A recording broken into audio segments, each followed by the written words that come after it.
Hi. Thank you for attending today's reading. Let's begin. Bought my dad a Harley. My old man and I never really saw eye to eye. As we've grown older, we've mended some fences. He has always had Harleys, which is where my love of bikes comes from. He's always had older bikes than his friends, etc. He currently rides in ATC 94 Softail. For years, I knew I wanted to get him a bike. I have been very casual in my interest of what bike he always wanted. We would chat at the dealers. Anyways, it came down to a Dyna lowrider. So for months I was looking for the right bike. I was trying to buy him as new of one as I could, as they don't make them anymore. Then I came across a very bland ad on Kijiji. No photo. No real info. Messaged the guy. He sent some pics. Boom. 2006 with less than 12k miles in mint condition. I told my dad I needed his help with the flat deck and truck. Showed up at the seller's house and then told him that it was his bike. He cried. 64 years old. Tough as nails. Dad wept. That in itself was worth it. Said he hopes he doesn't wake up and it's just a dream. I didn't know who else to tell and thought you might appreciate it. End of story. Next story. How going to North Dakota for work turned me into a dealer at age 17 for 3 months and a descent into madness. Now allow us to go back to the year 2013. Early February to start, and you'd find me at 17 as a junior in high school in rural Idaho. I'm living a typical life for a teenager, but I know that soon I'll be out in the real world and thought I needed some real money for college or whatever was next after high school. Only jobs available were minimum wage in the area and I was not cool with such menial work. I wanted more. I was vocal about it with my family. This in turn causes somehow my father all the way in North Dakota for the oil boom to message me and say, "Hey bud, need work? Plenty of jobs here." Keep in mind I haven't talked to this man in 2 years. He disappeared into the oil boom craze right once it started and I haven't heard anything from him till now. It was weird to me, yes, but I've heard for years at this point that money is to be made in North Dakota. For reasons I don't fully understand even today, I took his offer and was set to be in North Dakota, working on an oil rig for the summer before my senior year. Little did I know how batshit insane these 3 months would be with my father. I've already explained too much on the backstory, so I'll just cut to the chase at this point. After arriving in the town of Williston, North Dakota, I started quickly looking for jobs. But keep in mind that you have to be 18 to work on an oil rig, and so my job search was going to consist of minimum wage fast food jobs in the area, and I did not come to this place to work minimum wage, so I was lost in knowing what to do living in a cramped camper with my dad. I told him about as much. He then proceeds to tell me, "Well, if you can't find honest work to your liking, why don't you join the family business?" Family business? I exclaim. My father proceeds to pull out of a kitchen drawer a clear bag as big as his hand and says to me, "This is cocaine. Wanna sell it with me?" Quote. This single interaction opened up the world of narcotics to me, and soon I was learning the trade of slinging drugs. It started small, only going to the local bar and setting up shop outside looking for any customers. And business was good for about 2 weeks, but it was small potatoes to what my next opportunity was going to be. One particular guy in an all Hells Angels outfit would be a constant buyer, but every time he bought a bag of pot or coke or heroin, he always bought a little more to point I was just selling to him in bulk.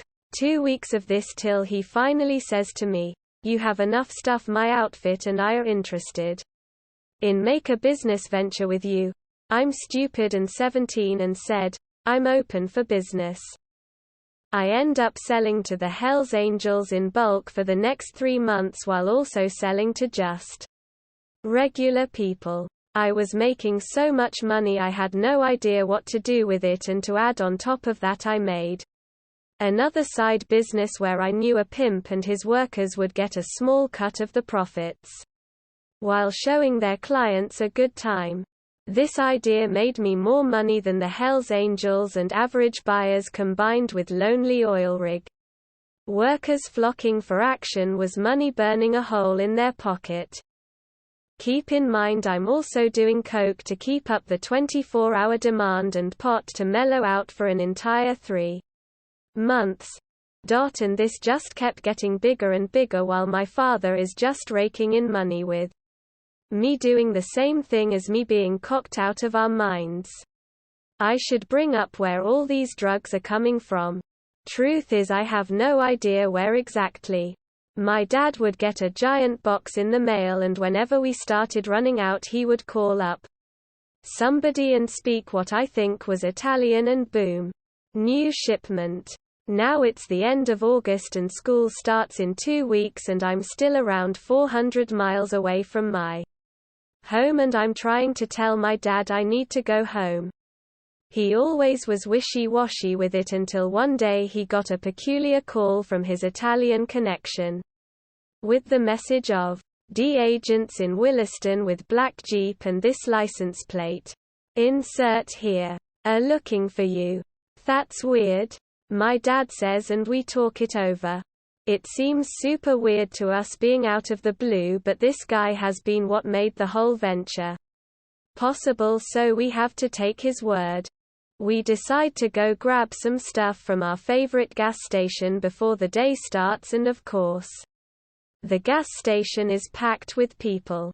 I'm just looking around at all the people while my dad is grabbing gum in the aisle, but a particular shiny bald head comes out of the bathroom with another right behind it. I can only see the top of their heads as they are in an aisle, but how shiny their heads are in not normal in North Dakota, as oil stains were on everybody at all times in that town, so everybody looked dirty. Except these guys. I watch them come out of the aisle and see in huge yellow lettering on their sleeves and bulletproof vests the letters D, and they get in line behind us to grab their food.